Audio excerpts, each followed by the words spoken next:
Released back in 2012, Charles Murray's Coming Apart examines how and why white America has been drifting apart, forming two new and increasingly distinct classes.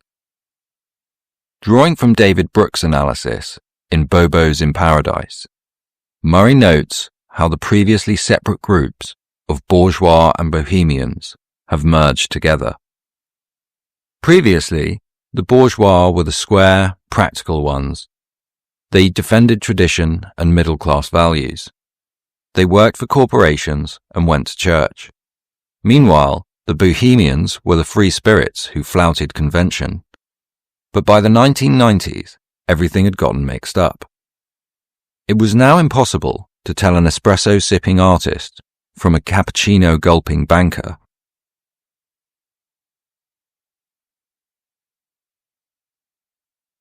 The narrow elite includes the lawyers and judges who shape constitutional jurisprudence, the people who decide how the news will be covered on national news programs, and the journalists and columnists whose bylines are found in the leading print media and on the internet. It includes the top executives in the nation's largest corporations, financial institutions, foundations, and non-profit organizations. It includes the producers, directors, and writers who create the nation's film and television dramas, the most influential scholars in the nation's elite universities and research institutes, and senior government administrators and politicians. The narrow elite numbers fewer than 100,000 people and perhaps only 10,000 or so. Murray's criteria for the broad elite is to be within the top 5% of the managerial professions, so as to include all that could be reasonably thought to qualify and also include those that are borderline. He estimates that in 2010, about 2.4 million adults were members of this new elite, either individually or as a spouse.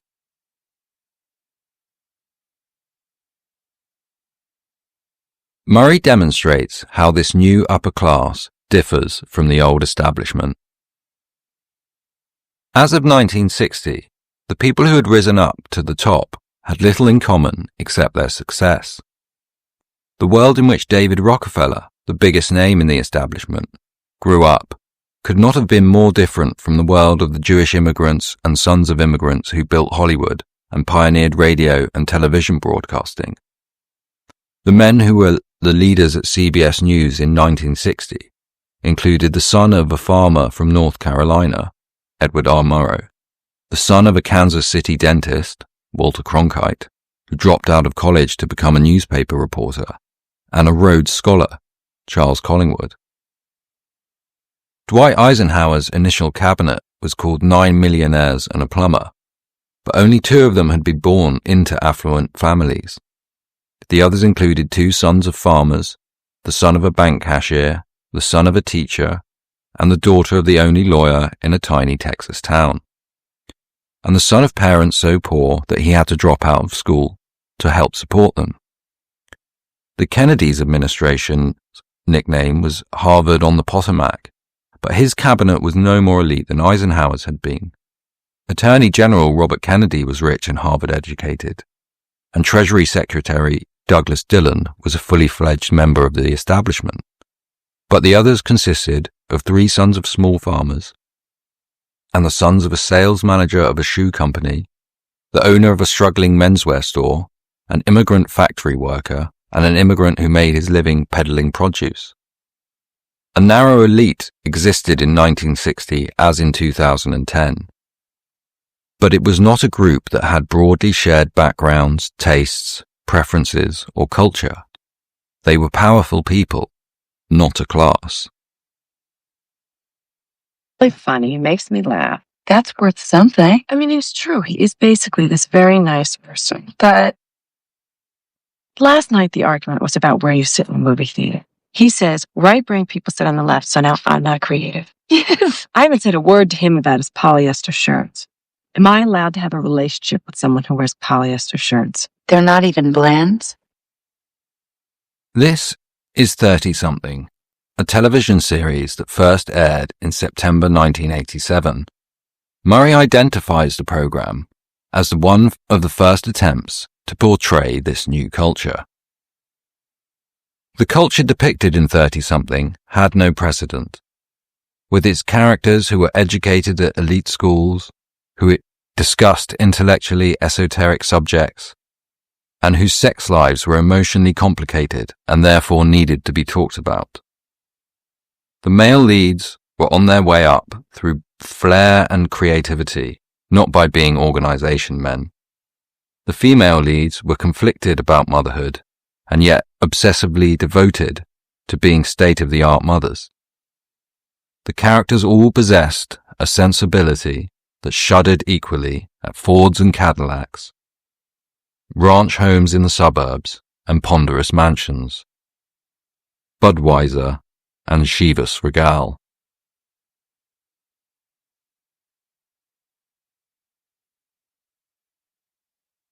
Murray identifies the university campus as the womb within which this proto-culture we now see all around us gestated. Murray was at Harvard from September 1961 until June 1965. He describes Harvard Square as different in some ways from Des Moines in Iowa, the city near the town where he grew up. Everybody in Cambridge seemed to drink their coffee with cream, whereas practically no one did in Des Moines.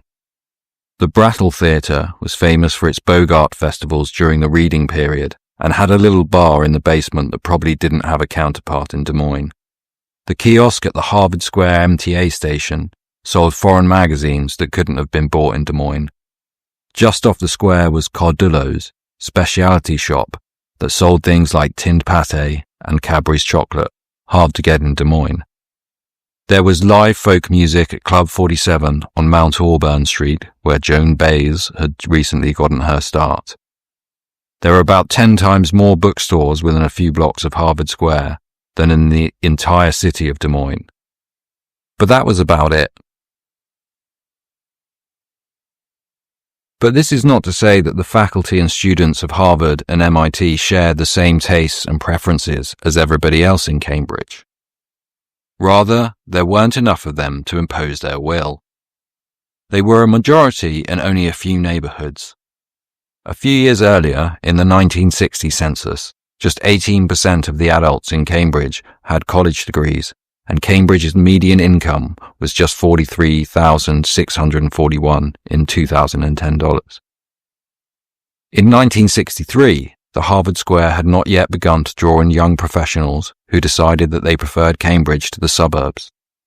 The faculty and students of Harvard and MIT had not yet been reinforced by an influx of employees of high-tech industries and research organizations. Once you subtracted all the students, faculty, and university administrators living in Cambridge in 1963, most of the rest of Cambridge was a working-class and lower-middle-class community. The latent propensity to create a different culture existed, but the intellectuals of Harvard Square didn't have the critical mass to reshape the community in the ways that their tastes and preferences would reshape it when that critical mass materialized.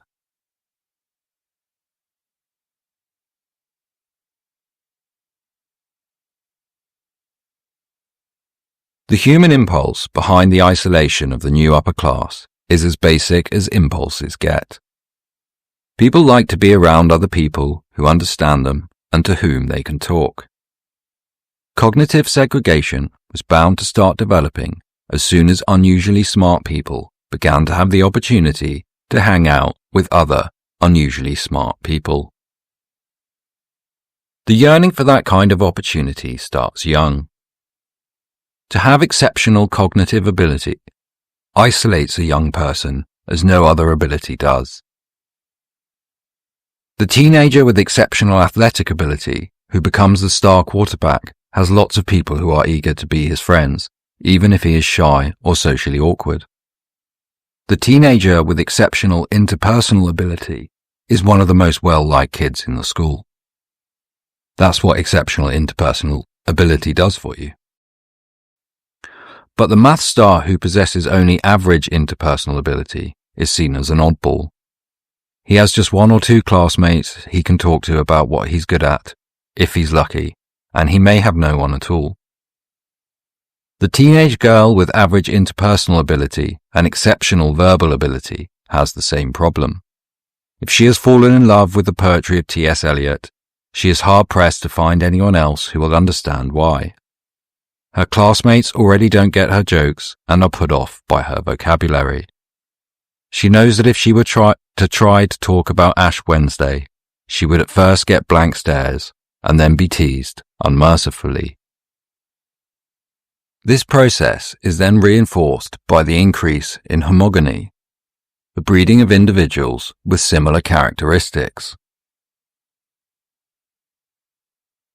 Before the age of mobility, people commonly married someone from the same town or from the same neighborhood of an urban area. The events that threw people together seldom had anything to do specifically with cognitive ability. Similar cognitive ability was a source of compatibility between a young man and a young woman, and some degree of cognitive homogeny existed, but it was a haphazard process. Meanwhile, educational homogamy was high because hardly anyone went to college. In large proportions of married couples, both had less than a high school education or both had a high school diploma. As the proportion of college graduates increased, so did the possibilities for greater educational homogamy at the top, as college graduates found they had more potential marriage partners who were also college graduates.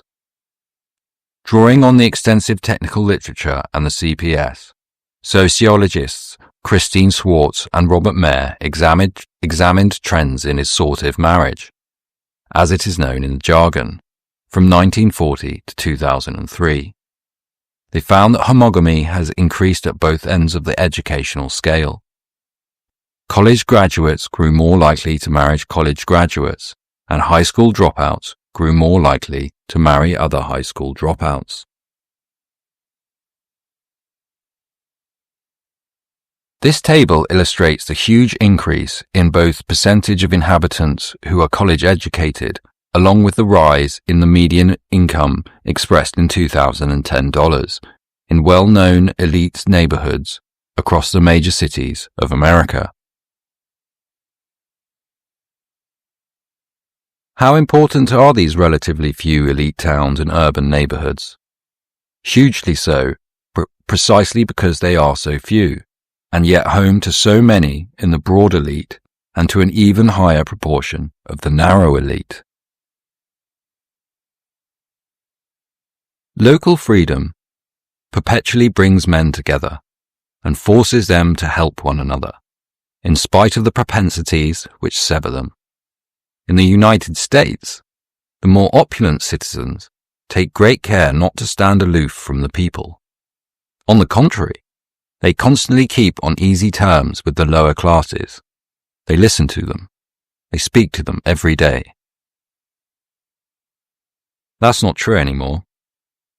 As the new upper class increasingly consists of people who were born into the upper middle class families and have never lived outside the upper middle class bubble, the danger increases that people who have so much influence on the course of the nation have little direct experience with the lives of ordinary Americans and make their judgments about what's good for other people based on their own highly atypical lives. Many of the members of the new upper class are balkanized. Furthermore, their ignorance about other Americans is more problematic than the ignorance of other Americans about them. It is not a problem if truck drivers cannot empathize with the priorities of Yale professors. It is a problem if Yale professors, or producers of network news programs, or CEOs of great corporations, or presidential advisors cannot empathize with the priorities of truck drivers.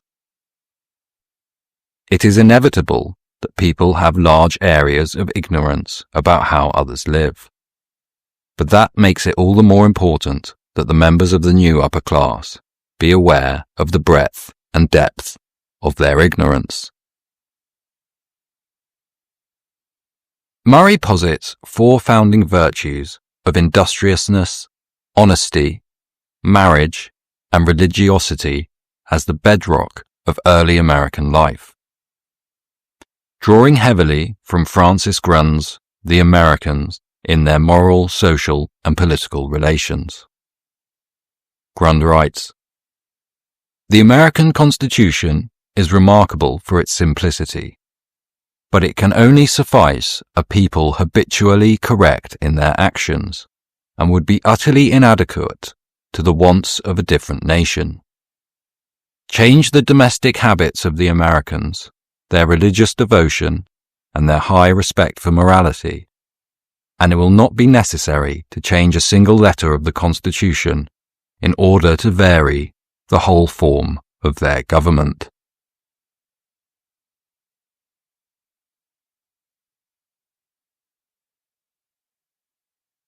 Murray analyzes how durable these founding virtues have been in America since the 1960s by creating 2 hypothetical neighborhoods.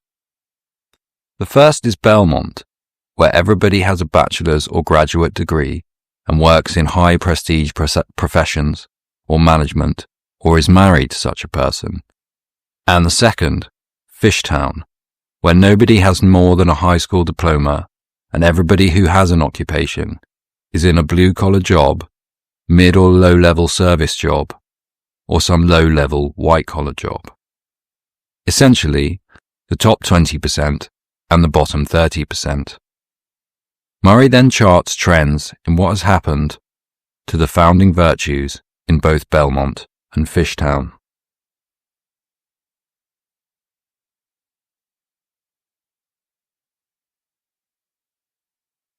In 1962, the Saturday Evening Post, the magazine with the Norman Rockwell covers, commissioned the Gallup organization to conduct a survey of the attitudes of American women. For the ever-married sample, whose opinions are reported here, Gallup interviewed 1,813 women aged between 21 and 60. "In general, who do you think is happier?" the Gallup interviewer asked.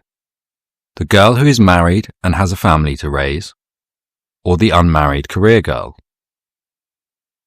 96% of the wives said the married girl with a family was happier. 93% said that they did not, in retrospect, wish that they had pursued a career instead of getting married.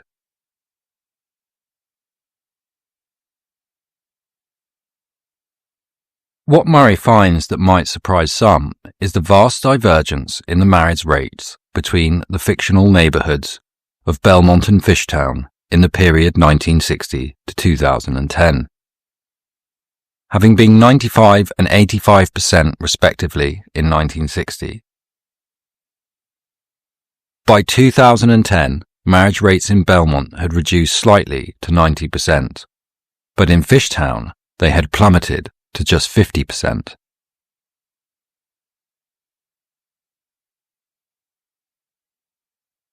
The virtue of industriousness has also declined at a far more rapid rate in Fishtown compared to Belmont, with over 10% of prime-age males in Fishtown not in the labour force, as opposed to around 3% in Belmont in 2010.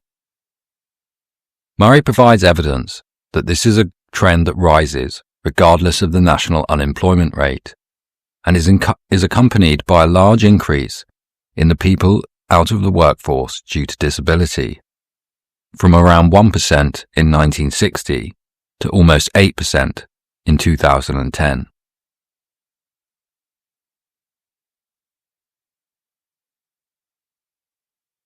To examine honesty, Murray uses criminal statistics and charts the number of male prisoners per 100,000 population in Belmont and Fishtown between 1974 and 2004, when data was available. The same pattern emerges once again, with Belmont maintaining virtually insignificant numbers of male prisoners per 100,000, while in Fishtown, prisoners per 100,000 of the population went from around 200 to around 1,000. Murray also uses the measure of the number of bankruptcies per 100,000 as an indicator of honesty. Between 1960 and 2010, they increased by around 800%.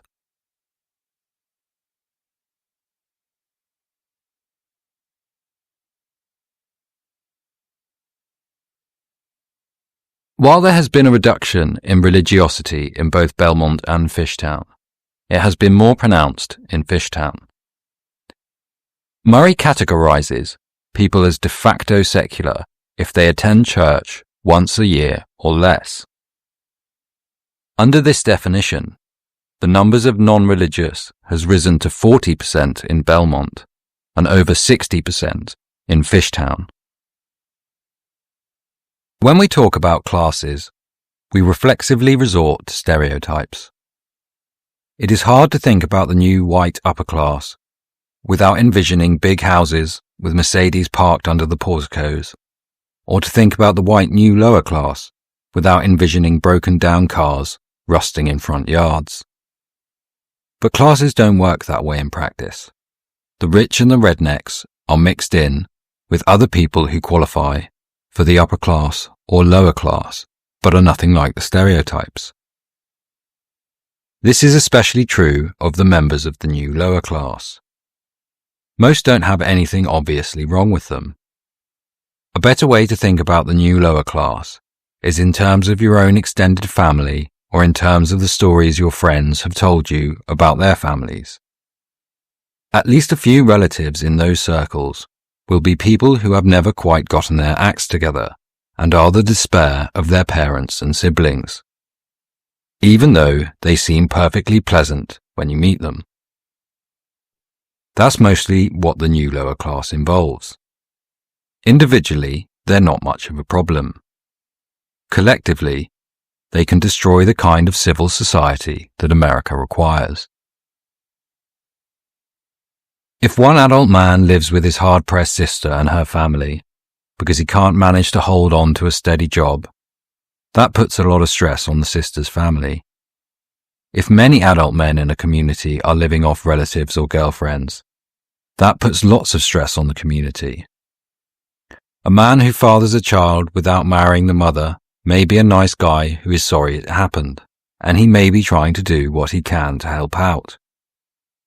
But it remains true that only a small minority of unmarried men end up being fathers to their children. Children need fathers, and the next generation in a community with lots of children without fathers is in trouble. People who don't go to church can be just as morally upright as those that do. But as a group, they do not generate the social capital that the church-going population generates. It's not their fault that social capital deteriorates, but that doesn't make the deterioration any less real. The empirical relationships that exist among marriage, industriousness, honesty, religiosity, and a self-governing society mean that the damage is done, even though no one intends it. Murray is critical of attempts to create a European America and challenges the assumptions of the virtues of the welfare state. The tacit assumption of the advanced welfare state is correct when human beings face starvation or death by exposure. Then food and shelter are all that count. But in an advanced society, the needs for food and shelter can be met in a variety of ways, and at that point, human needs can no longer be disaggregated. The ways in which food and shelter are obtained affects whether the other human needs are met. People need self-respect, but self-respect must be earned. It cannot be self-respect if it is not earned, and the only way to earn anything is to achieve it in the face of the possibility of failing. People need intimate relationships with others, But intimate relationships that are rich and fulfilling need content. And that content is supplied only when humans are engaged in interactions that have consequences. People need self-actualization, but self-actualization is not a straight road, visible in advance, running from point A to point B. Self-actualization intrinsically requires an exploration of possibilities for life beyond the obvious and convenient. All of these good things in life, self-respect, intimate relationships, and self-actualization, require freedom in the only way that freedom is meaningful. Freedom to act in all arenas of life, coupled with the responsibility for the consequences of those actions. The underlying meaning of that coupling, freedom and responsibility, is crucial. Responsibility for the consequences of actions is not the price of freedom, but one of its rewards. Knowing that we have responsibility for the consequences of our actions is a major part of what makes life worth living. When the government intervenes to help, whether in the European welfare state or in America's more diluted version, it not only diminishes our responsibility for the desired outcome, it enfeebles the institutions through which people live satisfying lives. There is no way for clever planners to avoid it. Marriage is a strong and vital institution, not because the day-to-day work of raising children and being a good spouse is so much fun, but because the family has responsibility for doing important things that won't get done unless the family does them. Communities are strong and vital, not because it is so much fun to respond to our neighbours' needs, but because the community has the responsibility for doing important things that won't get done unless the community does them. Once that imperative has been met, family and community really do have action. Then an elaborate web of expectations, rewards, and punishments evolves over time. Together, that web leads to norms of good behavior that support families and communities in performing their functions. When the government says it will take some of the trouble out of doing the things that families and communities evolved to do, it inevitably takes some of the action away from families and communities. The web frays and eventually disintegrates. The problems these changes have engendered are different in kind from the problems of poverty. The problems that children suffer because of poverty disappear when the family is no longer poor. The problems that poor communities suffer because of poverty disappear when the community is no longer poor. The first 2/3 of the 20th century saw spectacular progress on that front. But when families become dysfunctional or cease to form altogether, growing numbers of children suffer in ways that have little to do with lack of money. When communities are no longer bound by their members' web of mutual obligations, the continuing human needs must be handed over to the bureaucracies, the bluntest, clumsiest of all tools for giving people the kind of help they need. The neighborhood becomes a sterile place to live at best, and at worst, becomes the Hobbesian all-against-all free-fire zone that we have seen in some of our major cities. Arnold Toynbee's Renaissance continues as Murray talks of the recognition of these trends he was describing in Toynbee's chapter Schism in the Soul, from a study of history and how a creative elite has descended into a dominant elite. Murray's work has much similarity with the writings of Theodore Dalrymple in Life at the Bottom, published in 2001. And nothing has vindicated Murray's thesis as much as the political phenomenon of Donald Trump. Loved in Fishtown, hated in Belmont, Nothing illustrated the segregation Murray described like the response to his political career.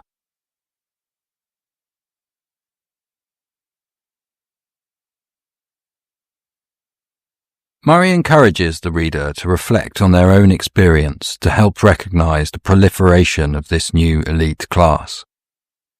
I feel that the changes Murray describes are happening throughout the Anglosphere, as the recent history of my hometown, which I will affectionately refer to as the Shire, illustrates. A town that was once a mixture of Fishtown and Belmont, but is now increasingly Belmont. Murray observes how the new upper class don't frequent bars with pool tables, bars that allow smoking, or bars with TV screens showing sports. In the Shire, there are 4 pubs. Growing up, 3 of them had pool tables, and 2 of them showed Sky Sports.